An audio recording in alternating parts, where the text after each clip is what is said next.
Saya lanjutkan dengan penghantaran listrik dalam sel elektrokimia. Ya, jadi elektrokimia kita bicara penghantaran listrik dalam sebuah sel elektrokimia. Dalam sel elektrokimia, arus listrik dapat dibawa oleh dua jenis konduktor listrik, yaitu konduktor elektron ya, atau electronic conductor, dan konduktor ion ya, atau ionic conductor. Dua jenis itu ya. Dalam electronic conductor harus dibawa oleh aliran elektron. Ya, jadi aliran elektron itulah yang membawa arus listrik yang nanti kuantifikasinya ya dengan muatan listriknya ya dalam kolom per mol elektron. Kuantifikasi dari aliran dari arus listrik tersebut ya. Nah, aliran listrik per satuan waktu, muatan listrik per satuan waktu itulah satuan besarnya arus listrik ya. Kolom per second yaitu ampere. Electronic conductors umumnya adalah logam. Ya, tembaga, lalu juga logam lainnya aluminium ya, dua itu yang paling banyak digunakan. Yang sebenarnya bukan yang paling tinggi konduktivitasnya ya. Emas itu lebih tinggi, namun ya harganya lebih mahal. Atau semikonduktor. Semikonduktor misalnya apa? Grafit ya. Atau karbon itu banyak juga digunakan sebagai electronic conductor.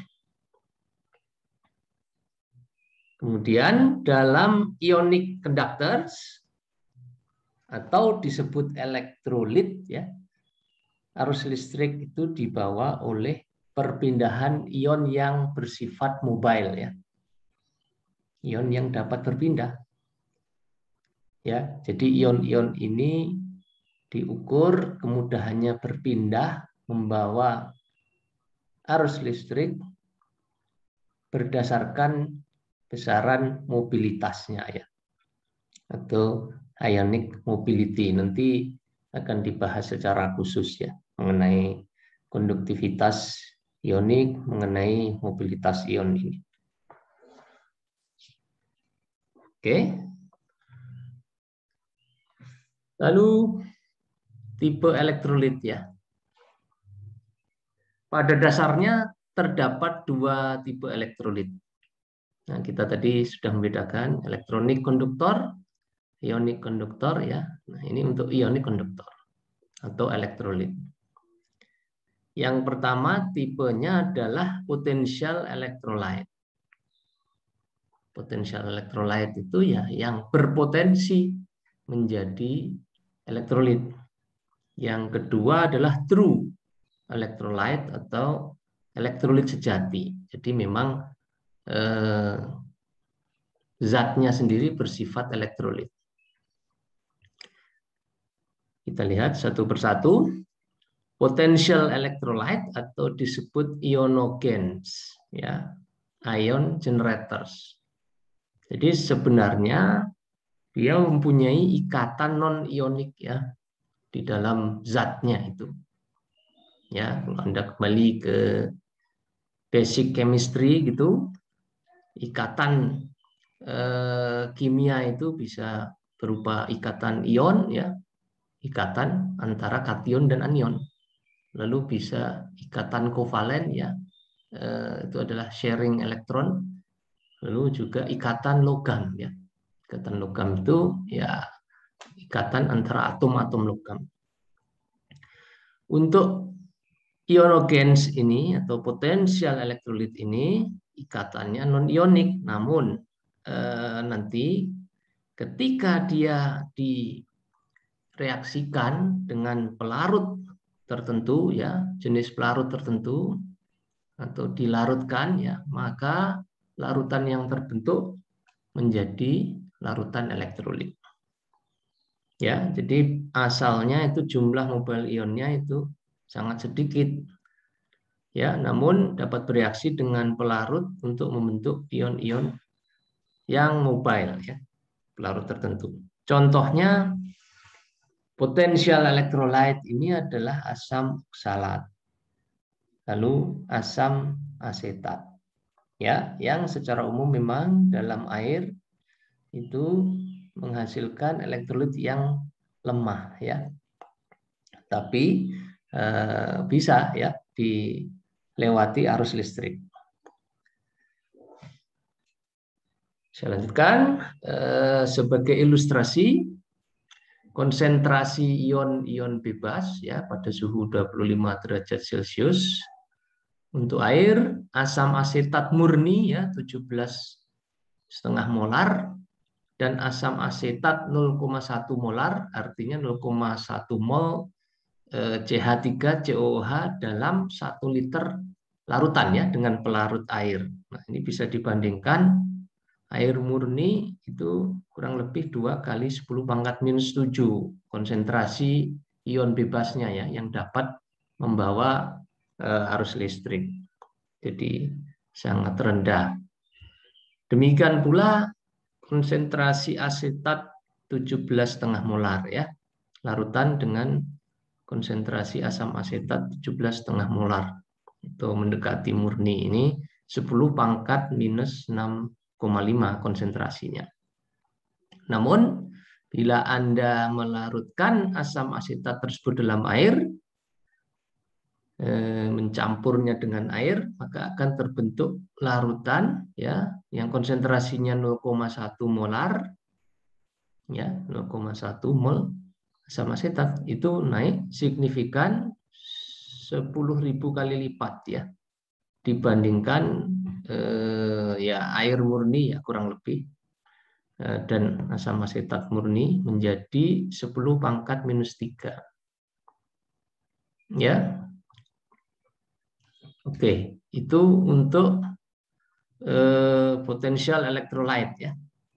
Nah, bagaimana itu bisa terjadi? Ya, karena ikatan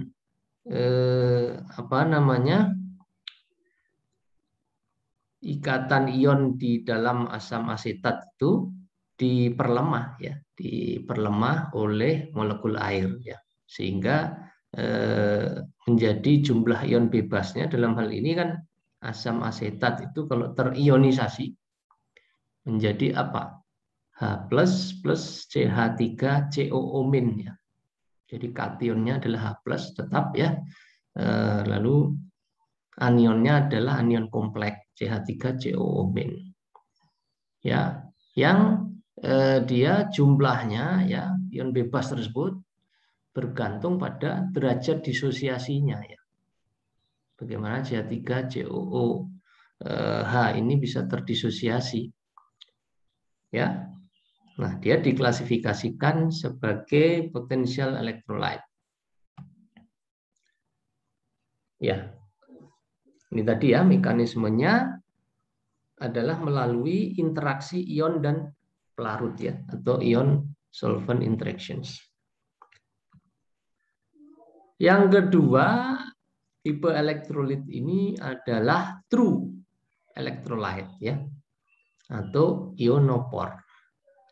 Jadi zatnya sendiri sudah mempunyai ikatan ion, ya, sudah mempunyai ikatan ion. Contohnya adalah NaCl, ya.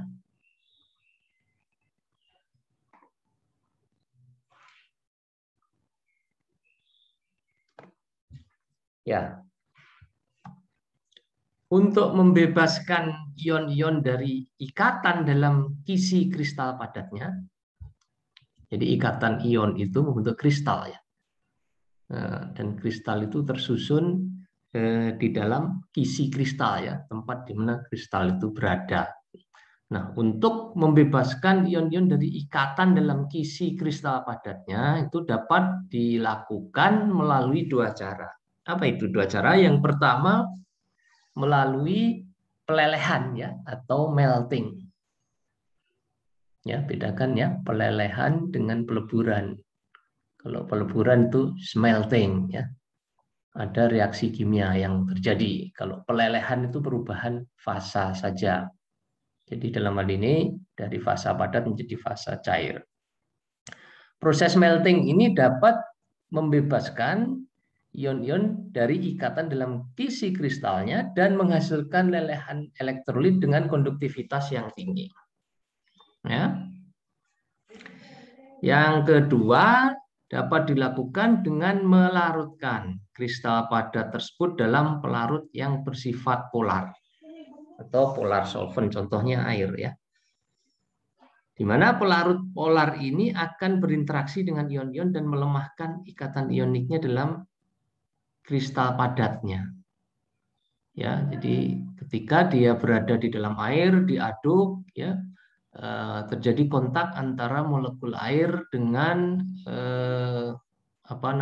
dengan garam tersebut ya, dengan kristal padat tersebut. Nah, molekul air ini melemahkan ikatan antara kation dan anion ya di dalam kristal padat tersebut sehingga lepas ya ikatannya dan larut. Jadi sama ini seperti asam asetat tadi, mekanismenya adalah melalui mekanisme ion solvent interactions ya, interaksi antara ion dengan pelarutnya atau solventnya ya. Nah, ini ilustrasinya ya. Jadi ini adalah molekul NaCl ya yang mempunyai ikatan ionik. Lalu terjadi interaksi antara solvent dalam hal ini air ya. Nah, interaksi ion Na+ dengan molekul air ya, ini akan melemahkan ya ikatan antara Na+ dengan Cl- ya. Jadi ini adalah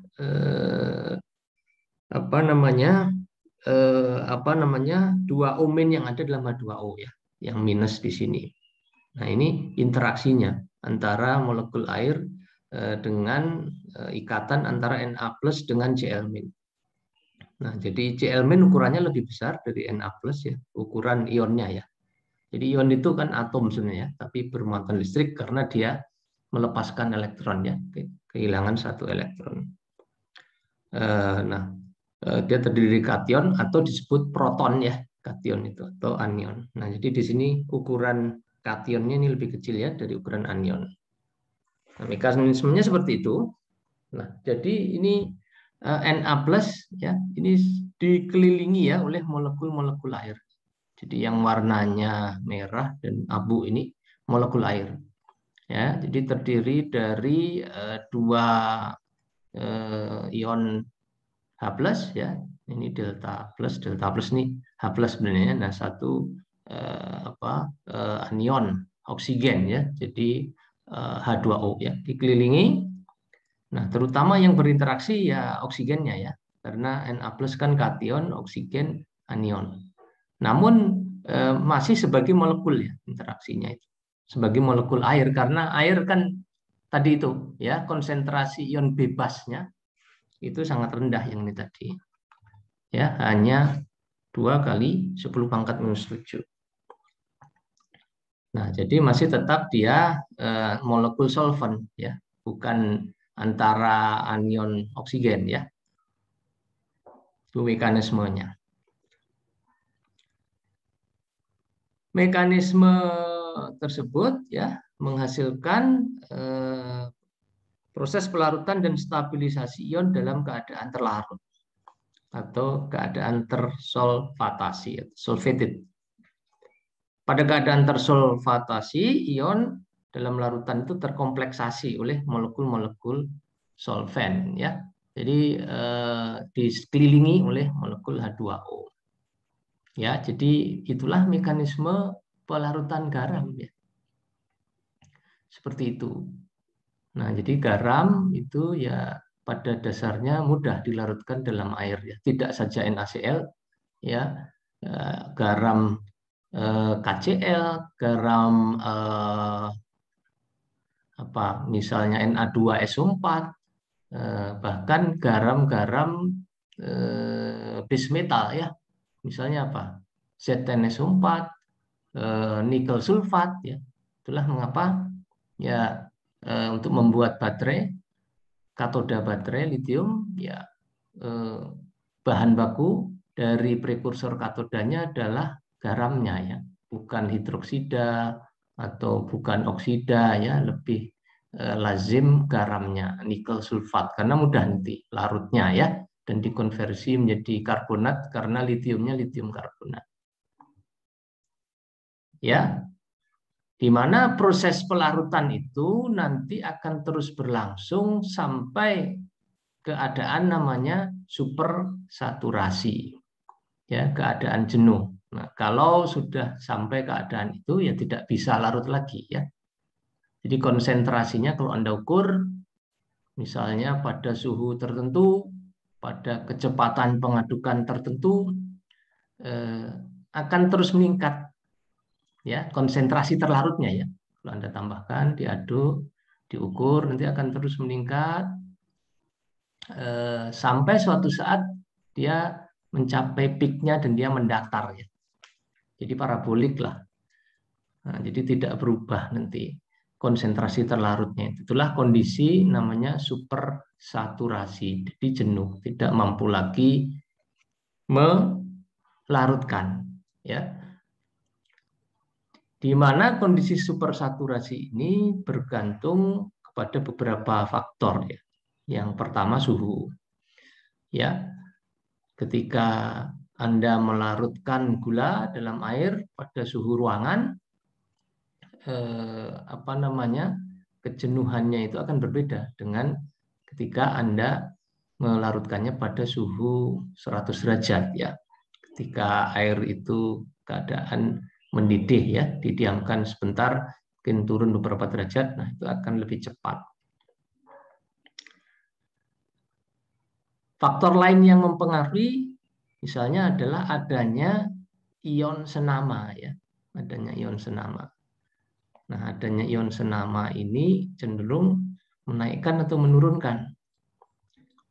Ketika Anda tuliskan reaksinya reaksi disosiasi ya, NaCl menjadi Na plus Cl min ya.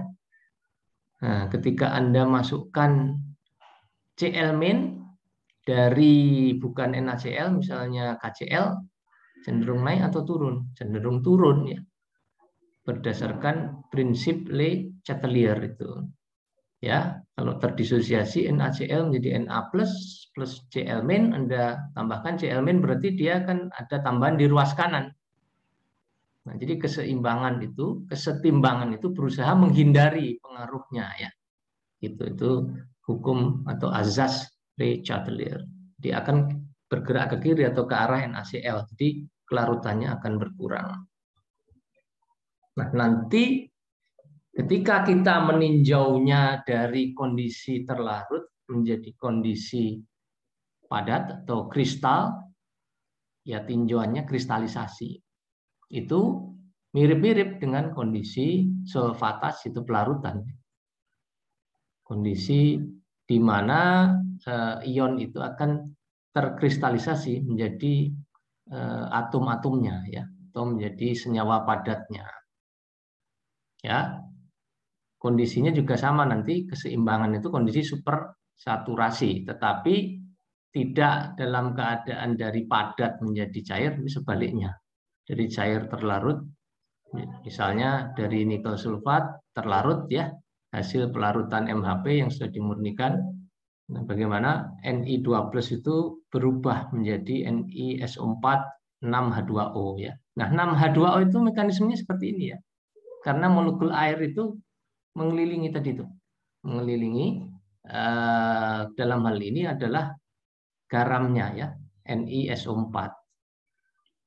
Jadi bereaksi dulu ya, Ni2+ SO4, nah nanti membentuk ikatan garam yang dikelilingi oleh molekul air itu. Makanya menjadi NiSO4 titik 6H2O. Ya, ada 6 molekul air yang berikatan.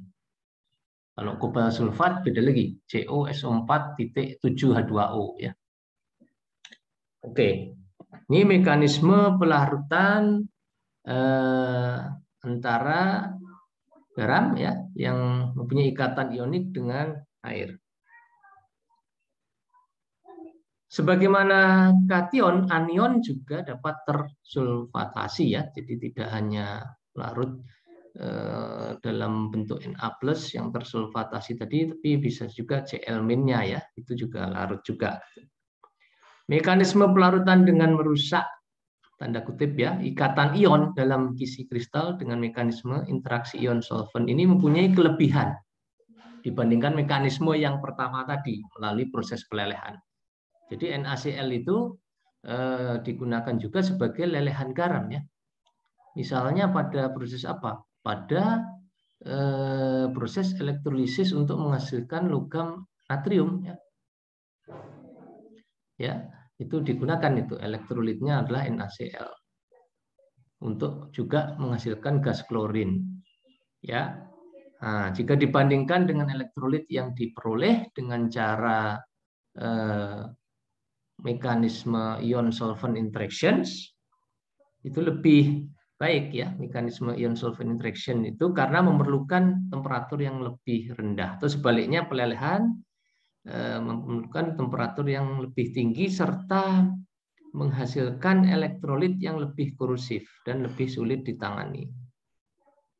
Ya, jadi elektrolit itu tidak selalu larutan aqueous ya, larutan dengan pelarut air, tapi juga berupa lelehan garam. Ya, misalnya pada proses elektrolisis logam-logam ringan, light metals ya, aluminium, natrium ya, misalnya yang lainnya apalagi, termasuk litium ya. Jadi litium itu tidak selalu litium karbonat yang digunakan sebagai katoda ya, tapi juga bisa dalam bentuk litium metal, misalnya yang digunakan untuk baterai primer. Nah, nanti akan dibahas ya. Nah, jadi litium metal itu diproduksi melalui proses elektrolisis dalam lelehan garam. Ya, garam apa yang digunakan? Ya, garam NaCl campurannya, garam KCl, dan juga tentu mengandung logam yang ingin diproduksi. Jadi lelehan garam itu juga dapat melarutkan garam ya yang mengandung logam yang akan diproduksi. Dalam hal ini LiCl ya. Untuk litium, kalau Anda berhenti di karbonatnya, jadilah litium karbonat. Untuk misalnya katoda baterai. Kalau litium karbonat itu dilarutkan lagi dalam HCl, maka akan membentuk LiCl ya, terlarut gitu. Yang kalau Anda kristalisasi jadilah garam LiCl. Yang nanti dapat dipakai untuk memproduksi logam litium ya, untuk keperluan lainnya, misalnya juga keperluan untuk anoda pada baterai primer. Baterai litium primer ya, meskipun lebih jarang pemakaiannya. Oke, jadi pelelehan itu lebih korosif ya. Di sisi lain lelehan garam itu menjadi larutan ionik yang murni dan mempunyai konduktivitas listrik yang signifikan lebih tinggi dari larutan elektrolit yang diperoleh dengan cara sulfatasi. Perbandingannya adalah sebagai berikut. Jadi kalau larutan NaCl jenuh dalam air pada suhu 20 derajat Celcius, konduktivitasnya adalah 23 Siemens per meter. Ya, konsentrasi garamnya ya dalam larutan itu 7,7 mol per liter. Sementara kalau dilelehkan pada suhu 801 derajat Celcius, menghasilkan konsentrasi ion-ion yang lebih tinggi dan konduktivitas ion yang signifikan lebih tinggi dari larutan NaCl dalam larutan aqueous. Yang perlu Anda pahami di sini satuan konduktivitas elektrolit itu dalam Siemens per meter ya. S itu Siemens. S ini. Jadi S ini itu maksudnya singkatan dari Siemens, di mana Siemens itu adalah seperohm ya. Jadi kebalikan dari hambatan, karena memang konduktivitas itu kebalikannya hambatan. Konduktif, resistif gitu. Semakin konduktif, hambatannya semakin kecil. Jadi satuan konduktivitas ini Siemens. Ya, Siemens itu seperohm. Ya. Kemudian tadi itu klasifikasi mengenai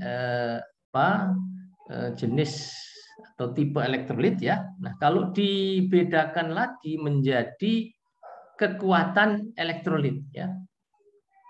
Kekuatan elektrolit itu bergantung nanti sebagai seberapa kuat dia terdisosiasi ya menjadi ion-ionnya ya, sumber dari elektrolit itu. Di sini diklasifikasikan menjadi elektrolit kuat dan elektrolit lemah. Ya, elektrolit kuat dia terdisosiasi kuat menjadi ion-ionnya yang bersifat mobile. Sementara elektrolit lemah hanya sedikit terdisosiasi, slightly dissociated. Kebanyakan kurang dari 1% ya yang terdisosiasi menjadi ion-ionnya ya. Contohnya tadi asam asetat tadi ya atau asam oksalat, bukan elektrolit yang baik, jadi jarang digunakan misalnya sebagai elektrolit pada proses electrowinning, elektrolit pada proses electroplating ya. Contoh lain yang menarik adalah asam fluorida atau HF. Asam fluorida atau hydrofluoric acid ini bersifat sangat agresif ya, reaktif ya, bisa melarutkan gelas ya. Jadi kalau Anda melakukan digestion mineral gitu ya dengan asam fluorida itu larut ya, cenderung larut semua. Namun tidak bisa dilakukan dengan gelas ya, dengan gelas kimia karena nanti gelasnya pun larut, harus dengan teflon. Nah, meskipun dia bersifat sangat agresif dan korosif, namun diklasifikasikan sebagai elektrolit lemah dan juga asam lemah ya, karena praktis tidak terdisosiasi menjadi ion-ionnya dalam larutan aqueous. Jadi tidak terdisosiasi menjadi H+ dan F-. Ya, sehingga ya kalau dialiri arus ya konduktivitasnya rendah. Ya, ini termasuk elektrolit lemah. Yang perlu dicatat, beberapa zat menjadi elektrolit lemah dalam satu jenis solvent, namun dapat menjadi elektrolit kuat dalam jenis solvent lainnya. Contohnya ini NaCl dalam air itu konduktivitas ekuivalennya, ya. Jadi konduktivitas per ekuivalen itu namanya konduktivitas ekuivalen. Ekuivalen itu apa? Ya, ekuivalen itu kesetaraannya dengan 1 mol elektron. Jadi misalnya Fe3+, 1 mol Fe3+ itu setara dengan 3 mol elektron kan? Jadi 3 ekuivalen per mol. Nah ini kalau sudah dibandingkan dengan ekuivalen yang sama, NaCl itu lebih rendah dalam air ya dibandingkan NaCl dalam amonia. Ya, amonia itu juga sebagai pelarut ya. Kalau Anda ingat proses Caron ya, itu melarutkan, melindi nikel ya dalam biji nikel laterit ya yang sudah dilakukan proses pre-reduksi ya. Jadi pelarutannya itu dari nikel metal ya. Dan nanti membentuk kompleks dengan amonia. Yang lainnya adalah asam asetat. Di dalam air rendah ya. Tapi kalau dalam amonia cair dia naik signifikan ya. Menjadi dari 4,7 dalam air menjadi 216,6 ya. Siemens per meter per ekuivalen ya, per meter kubik. Konduktivitas ekuivalennya. Baik, saya lanjutkan dengan kuantitas kelistrikan. Dalam sistem satuan internasional, SI, kuantitas kelistrikan ini dinyatakan dalam Faraday, di mana 1 Faraday ini didefinisikan sebagai muatan listrik 1 mol elektron. Sudah ditentukan numbernya ya, bilangannya. Muatan listrik 1 mol elektron ini ya perkalian antara jumlah elektron per mol ya. Jadi 1 mol elektron itu mengandung 6,02 kali 10 pangkat 23. Elektron itu ukurannya sangat kecil ya. Jadi 1 molnya ada segitu banyaknya ya. Berdasarkan prinsip Avogadro ya. Lalu muatan 1 elektron, muatan listriknya itu adalah 1,6 kali 10 pangkat minus 19. Jadi kalau dikalikan ya 1 mol ada 10 pangkat 23 kali 6,02 dengan muatannya 1,6 kali 10 pangkat minus 19 menghasilkan namanya bilangan Faraday yaitu 96.486,7. Satuannya adalah kolom per mol. Nah, ingat selalu mol ini apa? Mol elektron. Ya, kolom per mol elektron. Itu adalah kuantitas kelistrikannya ya. Nah, nanti ya kalau melibatkan reaksi kimia, reaksi elektrokimia ya tentu dibandingkan juga dengan jumlah elektron yang terlibat itu.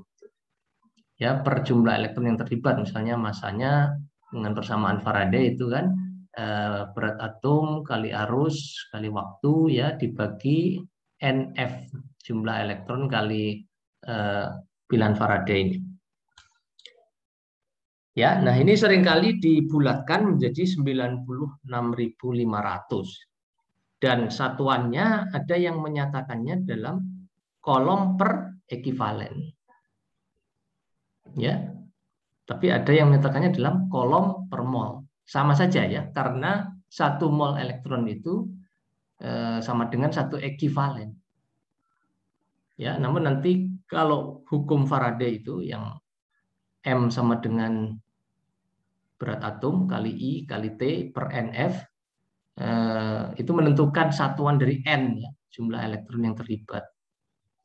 Bagaimana Anda menggunakan satuan dari F ini ya, bilangan Faraday ini. Kalau satuannya kolom per mol, N itu menjadi tidak bersatuan. Ya, jumlah elektron yang terlibat reaksi itu. Tapi kalau Anda nyatakan dengan kolom per ekivalen, nah satuan N-nya itu menjadi ekivalen per mol. Jika tidak, maka tidak akan terjadi kesetaraan unitnya ya. M itu kan massa ya, satuannya gram. Jadi di ruas kanannya juga harus gram. Yang BA atau berat atom kali arus I ya kali waktu T per NF itu satuannya gram juga. Oke, ini mengenai kuantitas kelistrikan ya. Nah, jadi elektrokimia itu menyangkut hal-hal yang seperti ini ya. Hal-hal yang istilah-istilah lalu apa fundamental law yang ya khas ya yang Anda harus pahami. Masuk saya ke aplikasi elektrokimia. Ya, jadi beberapa fundamental konsep yang Anda harus ingat, harus pahami ya. Yang nanti juga lebih lanjut dibahas ya satu persatu lebih detail ya termodinamikanya, lalu interaksi antara ion dengan solvent, juga genetikanya ya. Jadi seperti yang saya sampaikan, sampai UTS itu lebih banyak hitung-hitungan ya, lebih banyak persamaan-persamaan, hitungan-hitungan. Nanti setelah UTS baru ini aplikasi oleh Ibu Bonita ya. Namun sebelumnya di bab 1 diberikan helikopter view-nya ya, diutuhnya. Nah, aplikasi science and engineering ya sebenarnya elektrokimia itu. Nah, sainsnya ya ini yang dibahas sampai UTS ini sainsnya itu. Ya, engineeringnya setelahnya ya, aplikasinya itu setelah UTS. Nah, aplikasinya itu meliputi berbagai sektor industri. Yang pertama penyimpanan dan konversi energi. Contohnya adalah baterai dan fuel cell. Nah, kalau penyimpanan itu relevannya dengan baterai ya. Jadi dia disimpan, khususnya baterai sekunder ya. Ya baterai primer juga ya. Itu energi listrik itu disimpan.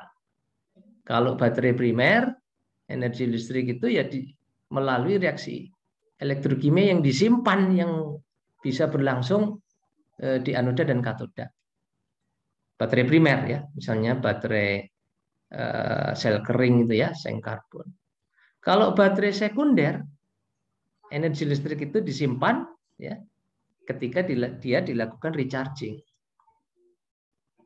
Ya, contohnya baterai lithium yang kuliah pertama kemarin ya, saya tunjukkan ketika recharging ion Li plus bergerak ya, bergerak dari mana? Dari katoda ya, menuju anoda.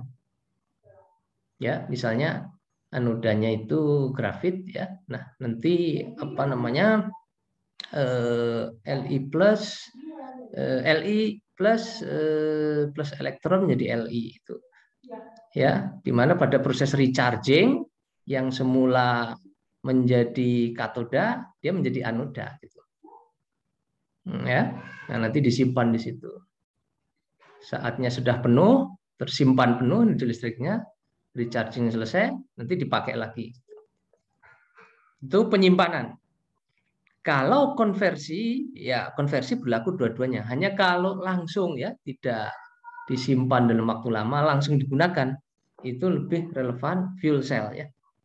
Jadi fuel cell itu fuelnya disuplai seperti bahan bakar cair ya, seperti gasoline ya untuk mobil berbasiskan pada pembakaran ya, combustion. Nah, ini bedanya bahan bakarnya gas dan reaksinya bukan reaksi combustion tetapi reaksi elektrokimia. Tapi langsung ya direct gitu. Reaksi elektrokimia nanti kalau fuelnya habis ya tidak bisa digunakan kembali, harus disuplai terus. Itu yang pertama. Yang kedua dalam elektrometalurgi. Ya, elektrometalurgi memproduksi logam ya melalui proses-proses electrowinning, electrorefining ya. Itu juga sebenarnya menerapkan sains dan engineering elektrokimia. Selanjutnya pada proses produksi gas dan chemical ya atau bahan kimia dengan elektrolisis. Ya, jadi elektrolisis itu tidak hanya menghasilkan logam ya. Tidak hanya digunakan untuk memproduksi logam, tapi juga memproduksi gas, memproduksi chemical tertentu. Misalnya gas H2, gas O2, gas Cl2 dan NaOH. Ya, NaOH yang digunakan untuk banyak sekali aplikasi itu ya, untuk neutralizing agents, juga untuk leaching alumina ya. Itu Anda tahu diproduksinya bagaimana? Ya, diproduksinya yang banyak melalui proses elektrolisis klor alkali ya. Bahan bakunya adalah NaCl. Ya, NaCl garam itu, garam dari air laut itu. Nah, garam dari air laut itu nanti diuraikan ya. Nah, Na plusnya nanti akan terkonversi ya menjadi NaOH. Ya, Cl-nya itu terkonversi menjadi Cl2 ya. Di mana Cl2 ini nanti juga digunakan ya. Dia menjadi produk. Jadi dia digunakan untuk memproduksi plastik. Ya, memproduksi PVC. Nah, dari situ juga ya. Jadi langsung satu proses menghasilkan dua produk. Dari sisi raw materialnya dia murah ya, NaCl. Ada di air laut ya. Tapi dari sisi biaya listriknya yang mahal ya. Proses elektrolisa klor alkali ini. Ya, dan juga biaya investasi untuk material elektrodanya, untuk membrannya ya. Tapi kalau investasi kan di awal saja ya. Atau setelah sekian lama kalau ada penggantian. Ya, nah tren lainnya misalnya ingin mengganti baterai lithium dengan baterai sodium. Nah, apa daya pendorongnya? Pendorongnya ya harga raw materialnya ya. Kalau lithium kan keterdapatannya lebih sulit ya. Tidak semua tempat ada brine-nya ya. Tapi kalau NaCl ada dalam air laut ya, yang jumlahnya melimpah di mana-mana. Ya, nah isunya kembali ke apakah performanya sama dengan baterai lithium, gitu ya. Khususnya adalah energi density-nya atau luaran energi persatuan massanya. Massa dari apa? Massa dari baterainya. Oke, itu yang ketiga, proses produksi gas dan chemical. Yang keempat, aplikasi elektrokimia, yaitu adalah pada proses pelapisan logam, ya, atau metal coating dengan electroplating dan anodizing. Prinsipnya persis sama seperti proses electrowinning ya, atau juga electrorefining. Namun ini tidak ditujukan untuk memproduksi logam yang nanti akan dijual logamnya ya dalam bentuk katoda atau dalam bentuk lain, tetapi melapisi benda kerja.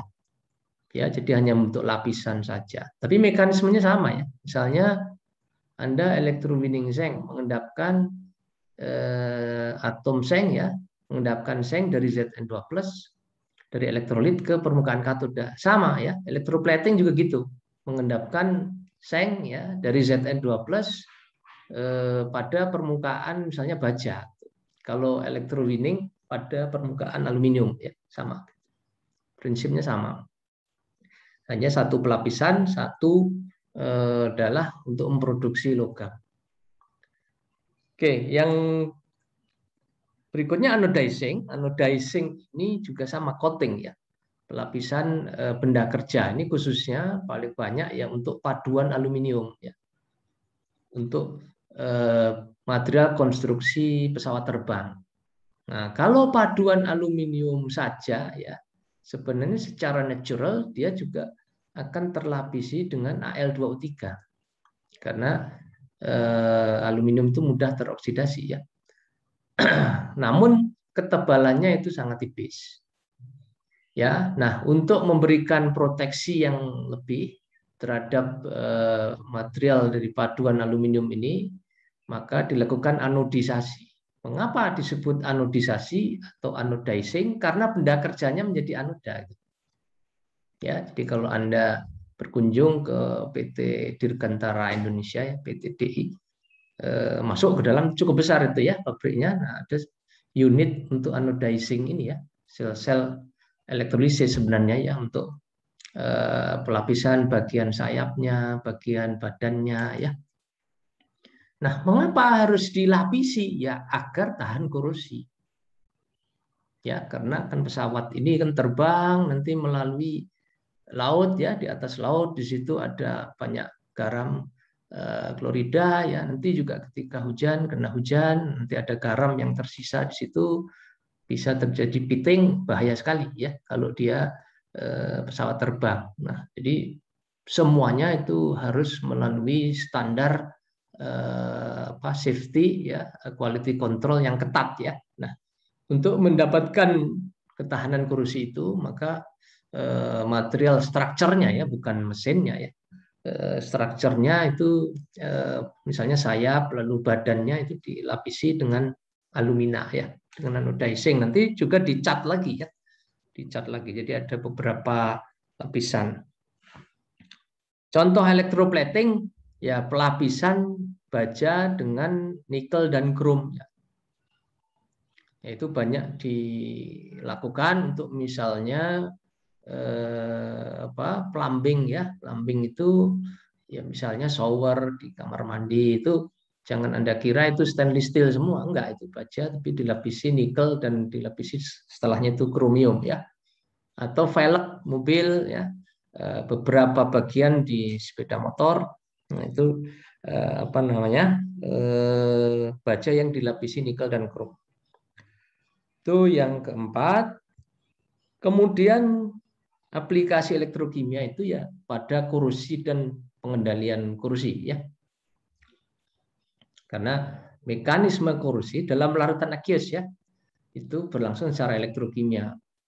Tapi juga ada korosi yang berlangsung pada suhu tinggi melalui oksidasi pada suhu tinggi yang tidak ada air ya di situ. Itu juga ada, tapi secara umum lebih banyak korupsi itu ya korupsi accused ya.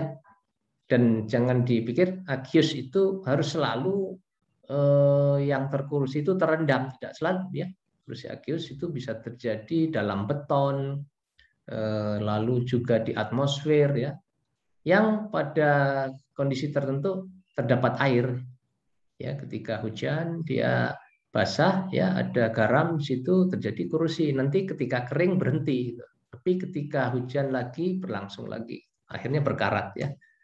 Nah, kalau dalam beton ya karena ada ion klorida, misalnya beton yang di pesisir pantai ya contohnya, atau juga beton yang di perkotaan ya, karena ada gas CO2 dari pembakaran. Nah, gas CO2 itu bisa menetralisasi beton ya. CO2 dia masuk dalam beton yang basah menjadi H2CO3, ada H+ itu. Makin asam nanti baja tulangannya bisa terkorupsi. Khususnya apabila betonnya kualitasnya tidak baik ya, banyak retakan dan misalnya rasio antara semen dan airnya itu terlalu rendah ketika dibuat ya contohnya. Oke. Kemudian juga aplikasi elektrokimia ini pada pembuatan sensor ya, sensor elektrokimia, electrochemical sensor. Ya, termasuk sebenarnya pada instrumen-instrumen untuk pengukuran ya. Misalnya pengukuran performa baterai itu salah satunya dengan pengukuran electrochemical impedance-nya ya, itu mekanisme prinsipnya prinsip elektrokimia ya. Atau pengukuran laju korupsi dengan polarisasi gitu ya, dengan polarization resistant, diukur bagaimana perilaku potensial potensial korupsinya terhadap rapat arus ya, seperti itu. Nah, ini juga untuk pembuatan sensor elektrokimia dan beberapa aplikasi lainnya. Kalau digambarkan dalam bentuk skema ya, ini gambarannya untuk energy conversions, itu ilustrasi fuel cell ya, kemudian energy storage baterai, elektrolisis itu ilustrasinya adalah electrowinning tembaga, yaitu foto tembaga yang diendapkan di katoda ya ketika dipanen ya, diambil dari sel. Lalu korupsi ya, ini ilustrasinya adalah pipa yang berkarat ya, yang sudah membentuk lubang ya, yang tentu kalau seperti ini bocor ya. Kalau terjadi kebocoran ya bisa menimbulkan kerugian yang besar dan bisa fatality ya. Misalnya mengalirkan minyak, dia bocor, bisa terjadi kebakaran ya dari minyak yang bocor itu. Ya, jadi pada dasarnya proteksi korupsi pipa itu bisa eksternal dan internal ya. Kalau eksternal agak beda itu proteksinya dengan internal. Bagian luar pipa dan bagian dalam pipa maksudnya. Kalau bagian luar pipa misalnya dia di dalam tanah ya, proteksinya kombinasi coating dan proteksi katodik ya. Jadi bagian luarnya itu proteksi katodik mengcover yang coatingnya cacat ya, yang di situ masuk air. Nah, di situ dilakukan proteksi katodik, menurunkan potensial antar muka baja menjadi dia selalu pada daerah di mana Fe stabil dalam bentuk logamnya ya, bukan dalam bentuk ionnya gitu atau dalam bentuk oksidanya. Nah, kalau di dalam itu beda lagi ya. Di dalam pipa dia mengalirkan bisa mengalirkan minyak mentah, mengalirkan mungkin juga air ya. Nah, itu opsinya coating dan bisa inhibitor ya, corrosion inhibitor. Jadi berupa zat tertentu ya, zat kimia tertentu, bisa organik bisa anorganik ya, nanti dilarutkan di dalam fluida yang mengalir itu. Sehingga di bagian tertentu yang lemah ya dia memproteksi gitu ya. Yang misalnya ada cacat coatingnya gitu. Oke, itu untuk korupsi. Lalu untuk sensing ilustrasinya seperti itu ya. lalu juga organik elektrosintesis. Ya, oke, ini untuk sintesis amonia ya. Nah, sintesis amonia dengan proses elektrolisis, raw materialnya adalah udara ya. Nah, dari udara ini bisa dihasilkan amonia, selain juga oksigen ya. Nah, yang dimasukkan adalah udara dan air.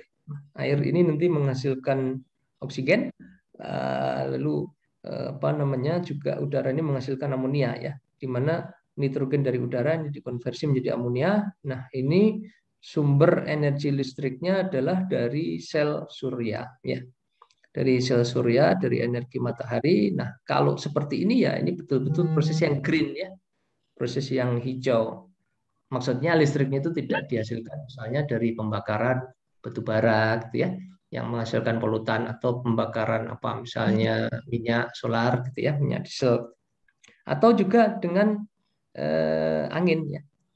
Jadi ini ilustrasi windmill ya, kincir angin. Nah, jadi itu adalah sumber-sumber energi masa depan ya, yang Anda juga bisa pelajari lebih lanjut ya. Sel surya, lalu windmill. Intinya adalah energi dari sinar matahari itu ya, fotonnya itu dikonversi menjadi energi listrik ya.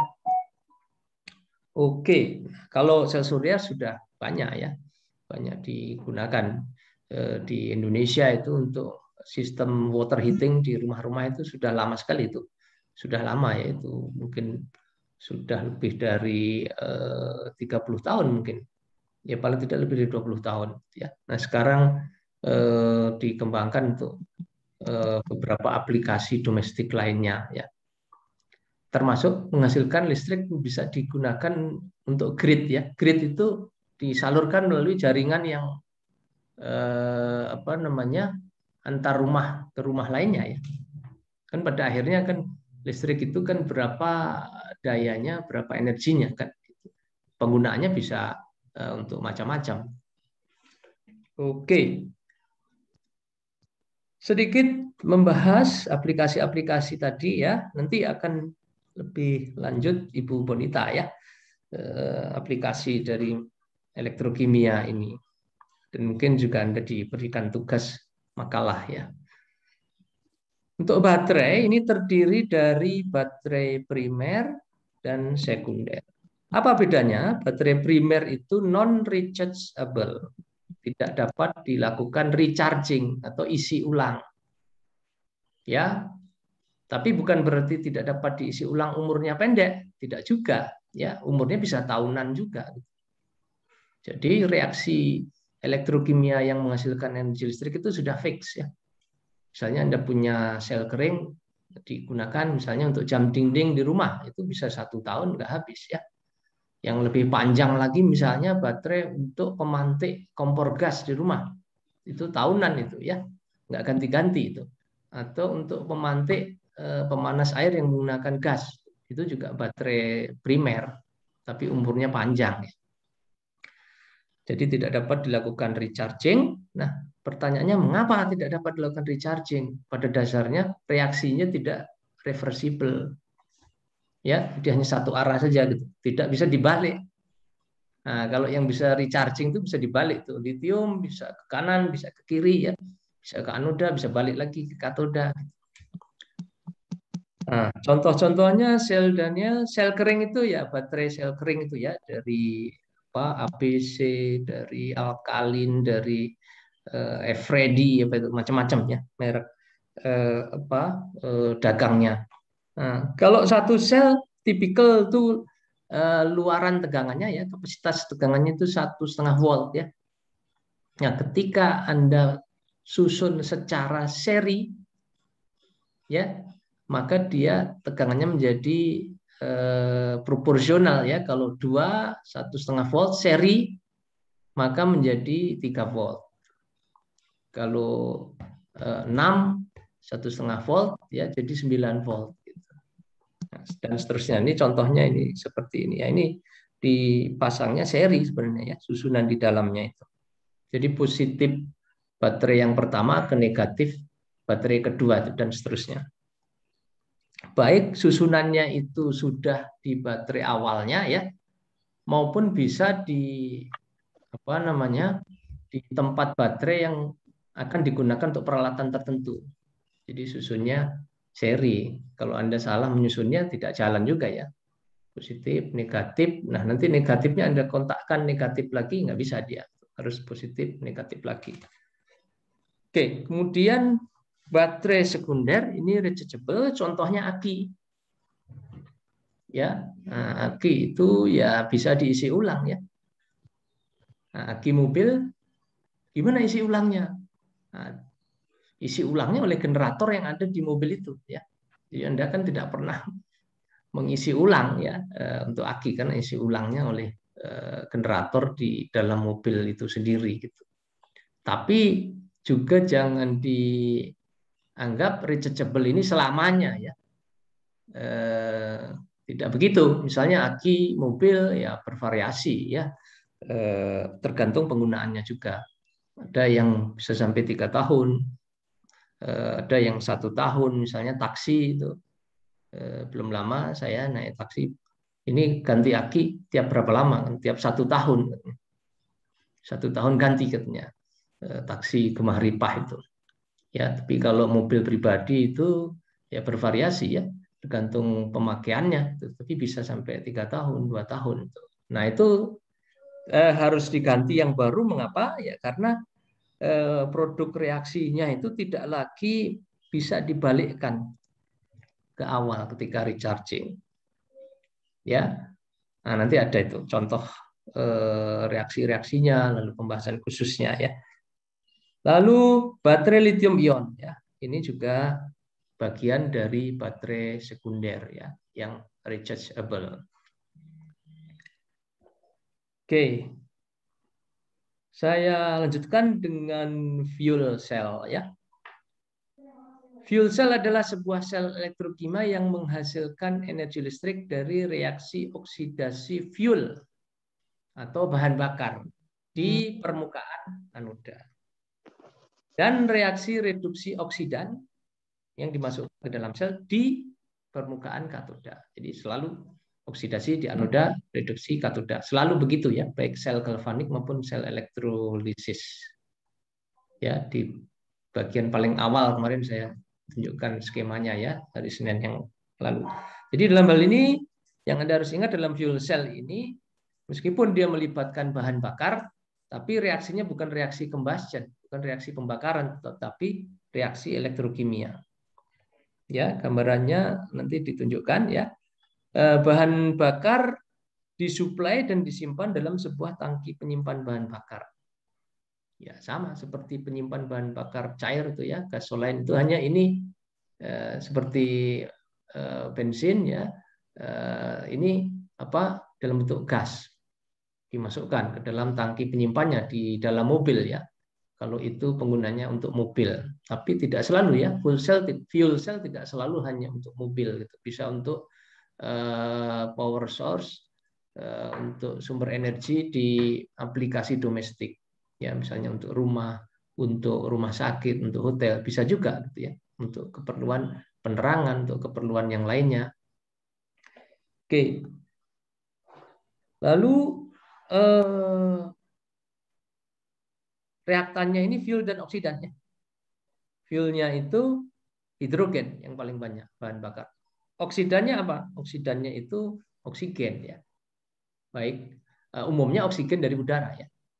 Nah, ini selalu disuplai ke dalam sel. Produk reaksinya itu H2O.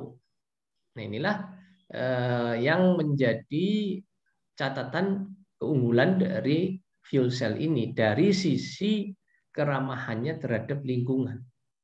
Ya, kalau bahan bakar diesel ya dari liquid fuel itu kan produknya CO2 ya, dan ada CO-nya juga.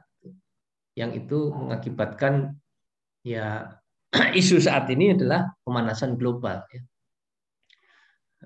Sehingga apa menjadi komitmen global ya sedunia untuk mengkonversi sumber energi untuk transportasi ini dari fosil fuel ya, bahan bakar fosil, apakah dia solar, apakah dia bensin ya, menjadi baterai dan juga fuel cell yang lebih ramah lingkungan. Ya, di negara-negara maju ini sudah banyak dilakukan ya, di Jerman, di Jepang, di Cina ya. Di Indonesia masih terbatas memang, tapi sudah menjadi program ya, program nasional, program pemerintah. Nah, fuel cell ini sudah lama ya. Saya di Austria dulu tahun 2002-2007 itu sudah digunakan untuk bis kota ya, fuel cell ini. Jadi di bagian atasnya itu ada tabung-tabung gas hidrogen ya. Sudah digunakan itu berapa tahun lalu, hampir 20 tahun lalu ya. Nah, tapi terus dikembangkan ya, juga berkompetisi dengan baterai. Tapi prediksinya memang sebagian besar mobil listrik itu ya akan menggunakan baterai ya. Sebagian kecil menggunakan fuel cell ini. Memang isunya adalah bagaimana penyediaan gas ini ya. Apakah stasiun transmisi, stasiun pengisian gasnya ini harus sudah tersedia di kota-kota ya, di mana mobil itu digunakan, seperti stasiun pengisian bahan bakar cair itu ya, seperti pom bensin itu. Kalau itu belum ada, belum siap, ya tentu sulit sekali diwujudkan ini ya untuk sarana transportasi di perkotaan. Oke. Fuel cell akan terus bekerja secara kontinu selama bahan bakar dan oksidan itu selalu disuplai ke dalam sel. Nah, ini skematik fuel cell ya. Jadi saya bahas dulu yang sebelah kanan ini. Jadi sel bahan bakar ini terdiri dari anoda, katoda dengan bahan tertentu ya, yang biasanya selalu menggunakan katalis, misalnya platina ya. Terdiri juga dari elektrolit, biasanya dia padat ya. Elektrolitnya tidak cair tapi padat. Jadi ini SPE, ini singkatan dari solid polymer electrolyte. Dan ini tipis-tipis saja ya. Satu selnya itu tipis-tipis, jadi tersusun dari banyak sel. Di mana yang terjadi pada fuel cell ini, di anoda dimasukkan fuelnya ya. Sini ya. Maaf, sini. Fuelnya adalah hidrogen, gas hidrogen. Nah, gas hidrogen ini akan teroksidasi menjadi ion H+. Ya, menjadi ion H+. Ion H+ ini akan berdifusi dan bermigrasi melalui elektrolit ke permukaan katoda. Ya, ke sini. Di mana pada permukaan katoda oksidan, dalam hal ini adalah gas oksigen, itu akan tereduksi ya dan bereaksi dengan H+ dari anoda menghasilkan H2O, ini reaksi yang kedua. Jadi total reaksi yang terjadi adalah H2 plus setengah O2 menjadi H2O. Seolah-olah ini kalau tidak dilihat mekanismenya, seolah-olah ini reaksi combustion juga ya. Pembakaran gas hidrogen secara langsung oleh oksigen. Tapi enggak seperti itu ya. Gas hidrogen ini tidak pernah kontak secara langsung dengan oksigen. Jadi kontaknya itu antara H+-nya ya.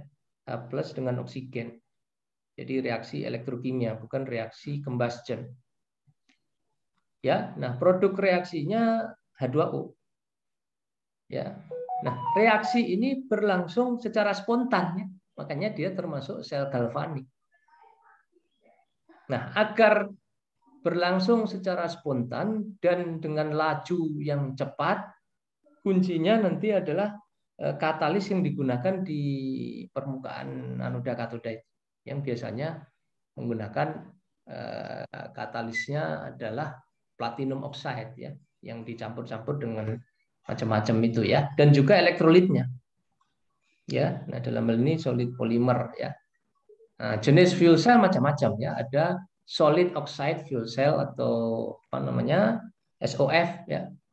Nah itu misalnya elektrolitnya zircon oxide ya, ZrO2, lalu dicoba disubstitusi dengan berbagai jenis atau dilakukan doping ya dengan berbagai jenis material ya, material oksida. Misalnya dilakukan doping dengan SC2O3, scandium oxide ya, agar ya konduktif ya elektrolitnya, karena H+ ini harus dapat berpindah dengan baik ke permukaan katoda.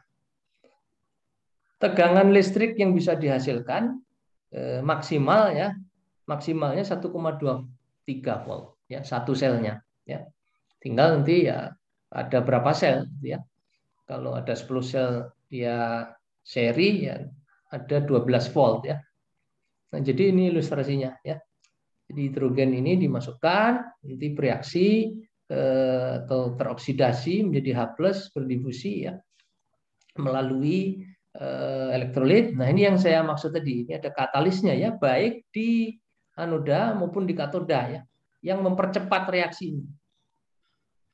Reaksi oksidasi gas hidrogen menjadi H+ dan reduksi oksigen menjadi H2O.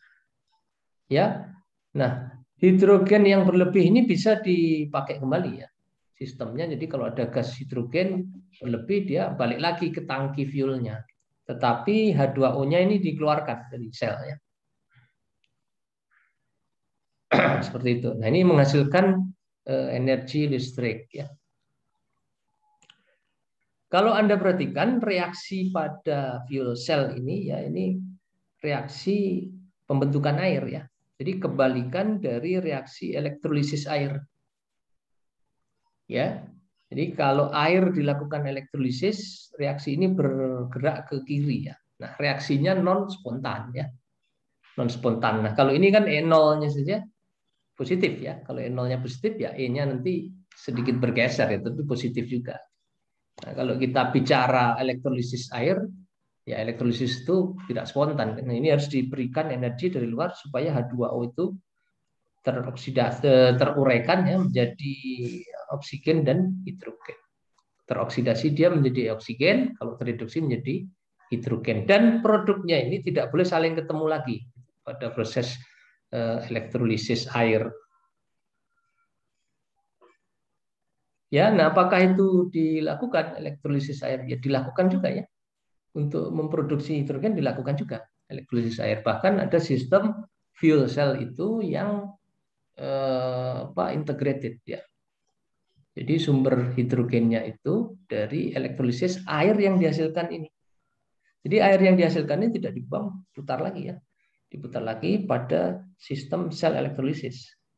Nah, kemudian elektrolisisnya pun sumber energinya dari energi dari sel surya ya, dari energi sinar matahari.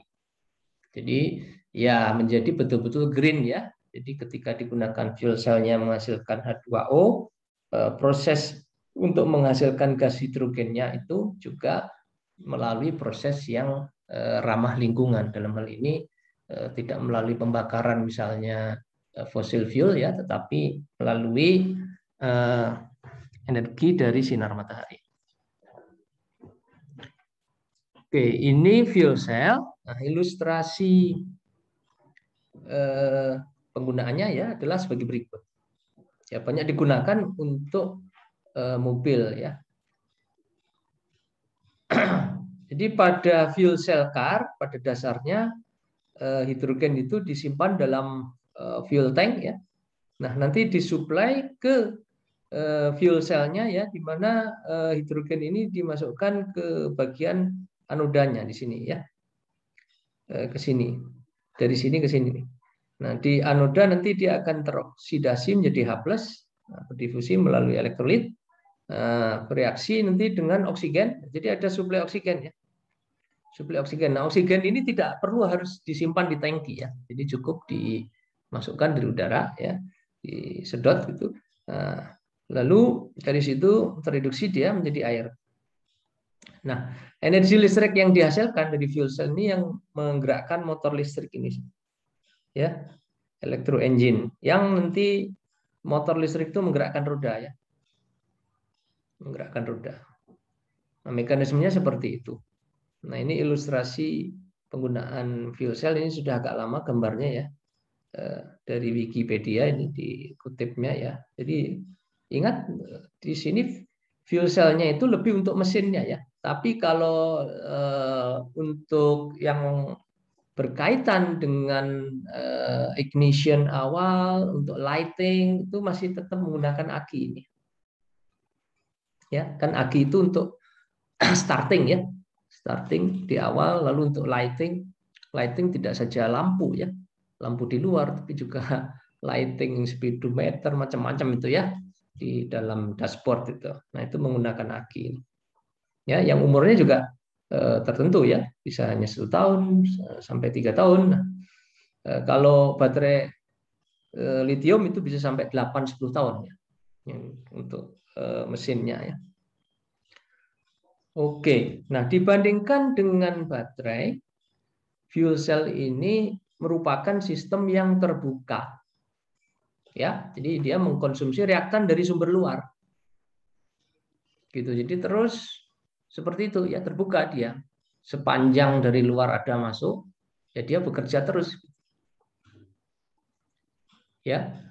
Nah, kalau baterai itu sudah tertentu energinya ya.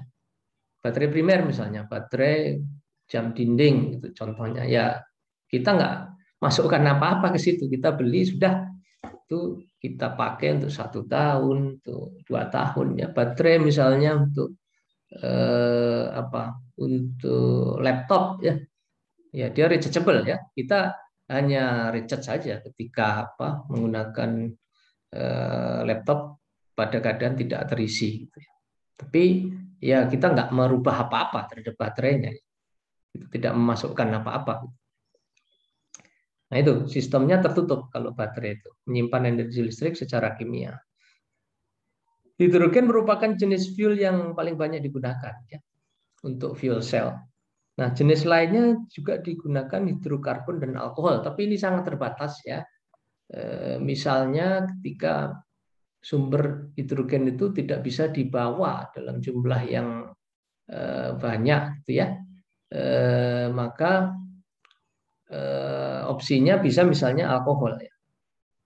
Jadi bisa ya, kalkulator bahan bakarnya alkohol ya, atau laptop bahan bakarnya alkohol, bisa ya untuk yang menggunakan fuel cell berbahan bakar cair gitu. Misalnya survei di satu tempat ya tidak memungkinkan baterai ya yang rechargeable karena nggak ada sumber listrik, ya mungkin pilihannya baterai primer, tapi pilihan lainnya bisa fuel cell ya yang bahan bakarnya cair, yang lebih mudah dibawa dibanding bahan bakar hidrogen yang Anda harus special caution ya, harus betul-betul memastikan aman dan tidak terbakar. Lalu oksidannya yang paling banyak digunakan ya oksigen dari udara. Ya, itu mengenai fuel cell. Lalu elektrolisis tadi sudah dibahas ya. Jadi untuk proses elektrolisis ini reaksi redoksnya mempunyai energi bebas Gibbs delta G yang positif. Artinya prosesnya tidak spontan ya. Kalau delta G-nya positif secara termodinamika seperti itu. Nah, karena delta G ini berkorelasi dengan tegangan sel ya, delta G sama dengan min NFE. Formulasinya seperti itu. Maka untuk mendapatkan delta G yang negatif, E-nya harus positif. Ya, tegangan selnya itu harus positif. Jadi kalau dia tidak spontan berarti E selnya kurang dari 0. Ya, kalau spontan dia E-nya lebih dari 0 ya. Kan tadi delta G min NFE. Kalau Anda E-nya negatif, min jadi delta G-nya positif ya. Seperti itu, minus kali minus. Dalam hal ini agar delta G-nya negatif, agar prosesnya spontan, diberikan energi listrik atau arus listrik dari luar ya, pada applied voltage tertentu. Applied voltage itu ya pada tegangan dari power supply-nya ya tertentu ya untuk menghasilkan arus tertentu. Sebenarnya yang menentukan arusnya. Arus itu yang menentukan laju prosesnya, yang menentukan juga seberapa banyak massa yang diendapkan. Nah, untuk mencapai arus itu tegangannya tertentu agar reaksi elektrokimia di anoda dan katoda dapat berlangsung. Nah, tadi sudah disebutkan, industri elektrolisis ini meliputi produksi logam pada proses elektrometalurgi, electrowinning dan electrorefining, juga electroplating, ya, anodisasi, juga produksi gas dan chemical seperti gas klorin, gas oksigen, NaOH, elektrosintesis dan beberapa aplikasi lainnya. Ya, khusus untuk produksi logam, ya di S1 metalurgi ya sudah dibahas khusus ya pada mata kuliah hidroelektrometalurgi.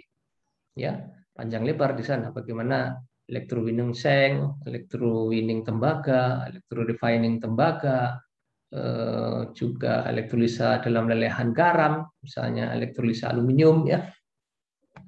Oke.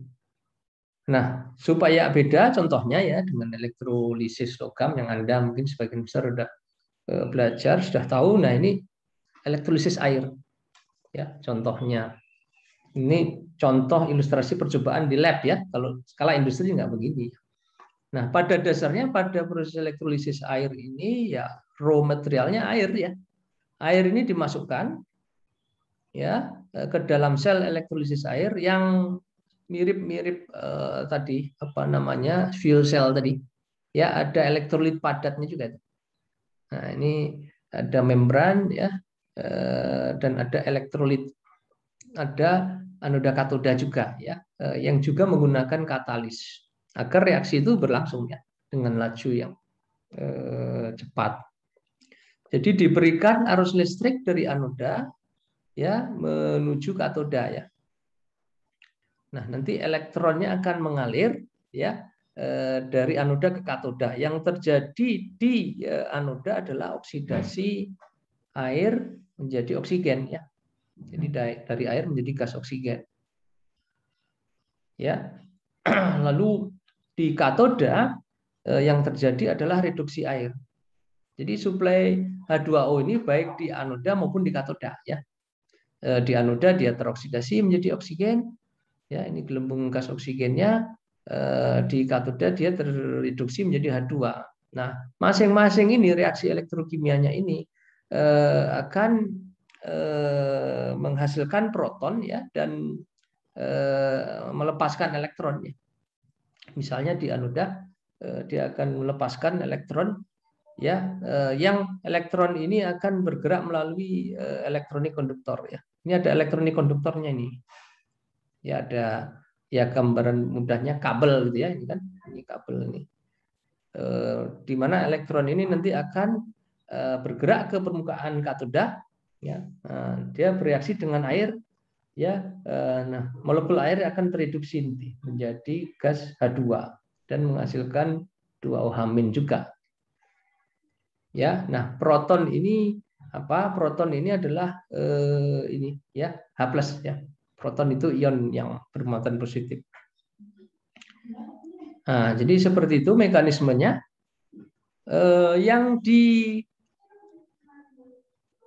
diambil atau yang menjadi produk dari elektrolisis air ini apa? Umumnya adalah H2 ya, umumnya yang dipakai untuk fuel cell tadi diantaranya ya. Tapi juga tidak menutup kemungkinan O2-nya ya. Ya, baru-baru ini kan menjadi isu yang hot ya di masa pandemi COVID-19. Bagaimana produksi oksigen ya, macam-macam itu metodenya. Tapi elektrolisa air bukan metode yang digunakan untuk itu ya, karena ini lebih mahal. Ya, macam-macam tuh yang pakai zeolit, macam-macam tuh ya metodenya. Nah, bisa dengan elektrolisa air sebenarnya. Bisa dengan elektrolisa air untuk menghasilkan oksigen. Nah, oksigen tidak hanya untuk medik ya, tidak hanya untuk medik, tapi juga untuk proses-proses metalurgi. Makanya di pabrik-pabrik seperti pabrik peleburan nikel, pabrik peleburan tembaga itu ada oksigen plant-nya. Tapi mekanisme tidak seperti ini ya untuk menghasilkan oksigennya. Oke, nah ini ilustrasinya. Jadi ketika Anda melakukan elektrolisis air, ini elektrodanya dua-duanya platina ya. anoda dan katodanya. Jadi yang anoda dia terhubung dengan kutub positif power supply ya, yang ini yang merah ya. Sini lalu yang kutub negatifnya ini ya terhubung ke kutub negatif power supply. Anda lakukan elektrolisis dengan tegangan minimum ya ini tadi segini nih. Yang ini tadi sama dengan fuel cell. Tegangan minimumnya 1,23 karena ini kan kebalikannya itu, dan minimum 1,23. Nah, harus lebih tinggi dari itu supaya ini terurai ke kiri ya. Nah, itu dan juga tidak boleh H2 dan O2 ini saling kontak lagi. Nah, jadi di percobaan di laboratorium kawat platinanya ini terhubung ya, ada pemegangnya di bagian bawah ini terhubung dengan ini gelas ya. Jadi gelembung-gelembung yang terlihat itu ya gelembung H2 dan O2 ya. Oke, itu untuk elektrolisis air. Kemudian electroplating ya. Electroplating ini dilakukan untuk melapisi benda kerja dengan logam tertentu yang terdapat dalam elektrolit dan atau larut dari anoda. Ya, tergantung anodanya ya. Kalau anodanya itu inert, ya sumber logam pelapisnya sudah ada di elektrolit dengan konsentrasi tertentu yang nanti setelah sekian lama harus selalu diganti yang baru ya. Nah, bisa juga berasal dari anoda. Misalnya electroplating nikel pada benda kerjanya baja. Ya, nanti sumber nikelnya itu selain sudah ada di dalam elektrolit juga nanti secara terus-menerus larut dari anoda ya. Seperti proses electrorefining ya. Hanya ini hanya melapisi saja. Ya, kan mekanismenya Ni2+ plus 2 elektron menjadi Ni menempel pada permukaan baja. Nah, Ni2+-nya kan akan selalu terus berkurang dari elektrolit. Nah, itu yang diganti oleh Ni yang larut dari anoda ya. Anodanya nikel murni ya, menjadi teroksidasi menjadi Ni2+. Nah, jadi konsentrasi Ni dalam larutan itu akan selalu sama. Jika apa? Saya tanya ini ke peserta kuliah ini. Saya tanya ke Muna ya. Muna, nyimak kan? Ya, Pak. Nah, jadi misalnya kita electroplating nikel ya. Jadi ada benda kerjanya baja tercelup ya dalam katakanlah ya di gelas kimia gitu ya. Nah, baja ini terhubung dengan kutub negatif rectifier. Nah, anodanya nikel ya terhubung dengan kutub positif rectifier. Nikel akan larut ya menjadi Ni2+.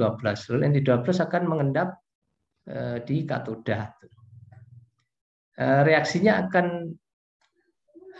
ya di katoda Ni2+ plus 2 elektron menjadi Ni, di anoda Ni menjadi Ni2+ plus 2 elektron. Nah, itu akan selalu tetap konsentrasi di elektrolit jika kondisinya apa saja?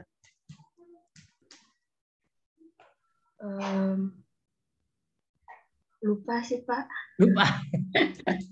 Ya, jika laju pengendapannya sama dengan laju pelarutan. Oh, iya, Pak. Atau rapat arus anodiknya sama dengan rapat arus katodik. Iya. Nah, bagaimana supaya sama ya? Luas permukaan tercelupnya sama gitu. Kalau ada luas permukaan tercelup anoda tidak sama dengan luas permukaan tercelup katoda, ya nanti kan rapat arusnya jadi beda. Nah, kalau rapat arus anodiknya lebih tinggi, nanti makin lama makin meningkat konsentrasi elektrolitnya, konsentrasi nikelnya. Dan sebaliknya, kalau rapat arus katodanya lebih tinggi, maka nanti lama-kelamaan akan terjadi kekurangan suplai nikel di katoda. Nah, nanti ceritanya lain lagi kalau reaksi itu terpakai juga untuk arus itu terpakai juga untuk reaksi lainnya. Misalnya ada reaksi reduksi H+ menjadi H2. Itu harus dihitung lagi tuh. Ya, suplai berapa persen yang terpakai untuk H+ menjadi H2. Nah, jadi suplainya nanti harus dinaikkan harusnya. Misalnya 20% terpakai untuk itu ya, atau efisiensi arusnya, arus platingnya 80%, berarti suplai Anda supaya Anda nggak banyak mengganti elektrolit ya, komposisinya tetap harus 1,2-nya. Itu secara praktis seperti itu. Nah, electroplating ini dilakukan untuk melapisi baja dengan seng ya, atau dengan nikel, dan atau ini bisa nikel saja atau nikel setelah itu dilapisi kromium ya. Jadi nikel ini menjadi lapisan dasar untuk nanti setelahnya dilapisi kromium. Tujuannya apa? Tujuannya bisa dekoratif, bisa untuk meningkatkan ketahanan korrosi, bisa dua-duanya ya. Nah, dekoratif itu ya kalau Anda lihat tuh shower di kamar mandi Anda, di hotel-hotel itu mengkilap gitu ya. Nah, itu dekoratif itu ya. Belum ornamen-ornamen di gedung ya. Nah, itu juga dekoratif juga selain untuk memproteksi dari korosi. Dalam hal ini benda kerja substrate-nya itu berfungsi sebagai katoda untuk electroplating, di mana ion-ion dari elektrolit itu diendapkan pada permukaan benda kerja ini. Jadi sistem electroplating ini ya terdiri dari sistem preparasi permukaan, ini harus selalu ada. Ya, jadi permukaannya itu harus tanda kutip bersih. Ya, kalau permukaannya tidak bersih, ada lemak, ada padatan menempel, nanti tidak bisa menempel dengan baik, atau bisa menempel tapi penampakannya, appearance-nya ya itu jelek. Padahal tujuan plating ini salah satunya adalah dekoratif. Ya, kalau di laboratorium misalnya setelah dilakukan pengamplasan, dicelup dalam HCl ya, nanti dibilas lagi dengan air, dikeringkan, terus dipegang lagi oleh tangan Anda ya. Nah, nanti lapisannya ada seperti mirip jempol Anda itu gitu ya. Ada bagian di situ mirip jempol itu. Nah, itu terjadi yang seperti itu ya. Dulu ada itu modul electroplating nikel itu ada dulu. Zaman saya dulu ya. Nah, ke sini-sini menjadi tidak diberikan lagi. Oke, selain sistem preparasi permukaan ada anoda, katoda, lalu elektrolit bed ya, ya bak-bak yang berisi elektrolit. Kemudian power supply jelas, lalu measurement system. Dalam hal ini ada ampere meter, voltmeter ya. Nah, electroplating ini juga merupakan salah satu metode untuk memproteksi dari korosi. Ya kan ini kan ada yang dari jalur pilihan korosi ya. Macam-macam ya, electroplating tidak selalu baja ya, benda kerjanya bisa apa namanya paduan tembaga misalnya dilapisi dengan kuningan, bisa saja gitu ya. Kita contohnya yang besar itu baja dilapisi dengan timah, itu ada di Krakatau Steel ya, perusahaannya PT Latinusa ya, yang digunakan nanti untuk kaleng-kaleng susu, gitu ya, kaleng minuman. Nah, itu adalah tin plate ya, baja yang dilapisi oleh timah. Nah, jadi lapisan timah ini dia dipastikan aman ya. Dia tidak sampai mencemari misalnya, atau dia rontok dari situ dan mencemari makanan atau minuman di situ ya. Misalnya itu kan kaleng-kaleng Coca-Cola, yang lain-lainnya itu ya, itu adalah tin plate ya. Oke, yang juga didaur ulang ya, nanti didaur ulang juga. Nah, ini ilustrasinya untuk electroplating. Nah, tujuannya merubah sifat fisik dan kimia. Jadi kalau ketahanan korosi itu sifat kimia, kalau fisik itu ya penampakan tadi ya, dan juga kekerasan. Ya, misalnya tool steel. Tool steel itu apa misalnya obeng ya, kunci-kunci Inggris itu harus keras tuh. Ya, kalau tidak Anda pakai memutar baut itu dia sudah terabrasi ya. Jadi harus keras tuh. Nah, supaya keras ya dilapisi apa namanya? Kalau electroplating ya dengan nickel chrome. Jadi hard chromium plating misalnya. Jadi supaya dia kekerasannya meningkat. Ya, ketahanannya terhadap abrasi meningkat. ya. Nah, itu penampakan maaf itu sifat fisik, berupa sifat fisik. Lalu juga penampakan permukaan atau dekoratif. Nah, ini ilustrasinya ya. Ini untuk sepeda motor di knalpotnya itu ya, mengkilap ya. Sebenarnya itu bukan stainless steel semua ya, tapi baja yang dilapisi oleh nikel krom. Di lapisan dasarnya nikel, dilapisi lagi dengan krom. Ya, benda kerjanya bisa sudah berbentuk seperti knalpot ya. Nah, nanti tinggal bentuk anodanya menyesuaikan. Kalau Anda benda kerjanya itu tabung ya, nanti benda kerja kan katoda. Anodanya juga bentuk tabung. Agar suplai arus listrik itu merata ke semua bagian. Nah, contoh lainnya ini untuk setir mobil ya, untuk peralatan-peralatan dapur ya, juga untuk keran ya, plumbing. Nah, Anda perhatikan kalau sudah lama ya, itu juga terkelupas berkarat juga ya, ketika sudah sampai bagian bajanya. Oke, itu merupakan slide yang terakhir dari bab 1 ya, pendahuluan yang berisi fundamental proses, terminologi elektrokimia, dan juga aplikasi elektrokimia secara umum ya. Kalau ada pertanyaan silahkan.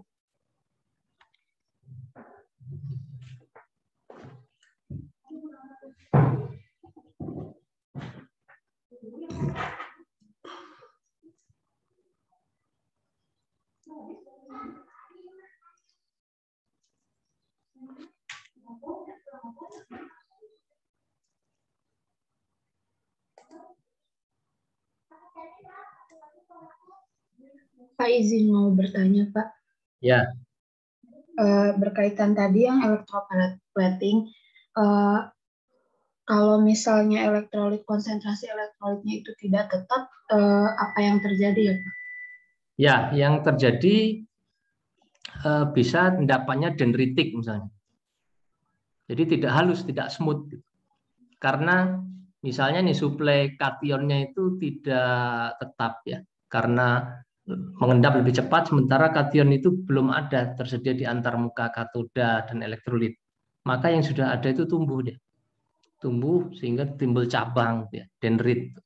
Akhirnya dari sisi kenampakan tidak memenuhi syarat gitu ya. Atau juga bahkan tidak dendrit, tidak terbentuk lapisan misalnya itu. Ya, hanya serbuk-serbuk yang tidak menempel kuat. Jadi dampaknya ke sana gitu. Atau juga tidak memenuhi ketebalan yang ditetapkan. Misalnya ingin lapisannya 60 mikron gitu ya. Komposisi elektrolitnya nggak sesuai, dia hanya 50 mikron gitu. Ya, ketebalan itu kan salah satu syarat kualitas dari coatingnya gitu. Selain juga penampakan, juga ketahanan korosi ya.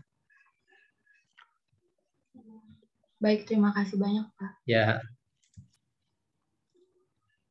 Rasanya kuliah pertama kemarin banyak ya.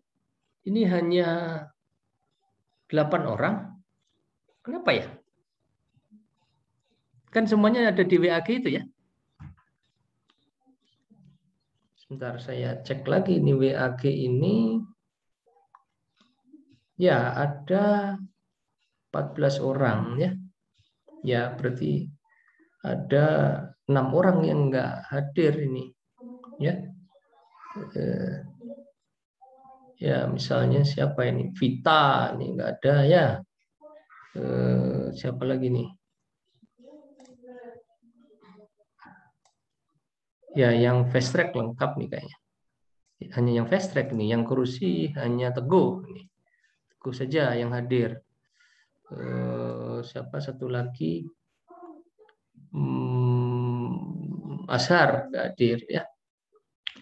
Ya nggak apa-apa. Yang jelas kan semuanya ada di WAG itu ya, dan sudah saya sampaikan di awal ya jadwalnya, dan linknya tadi pukul 6.30. Ada lagi yang bertanya?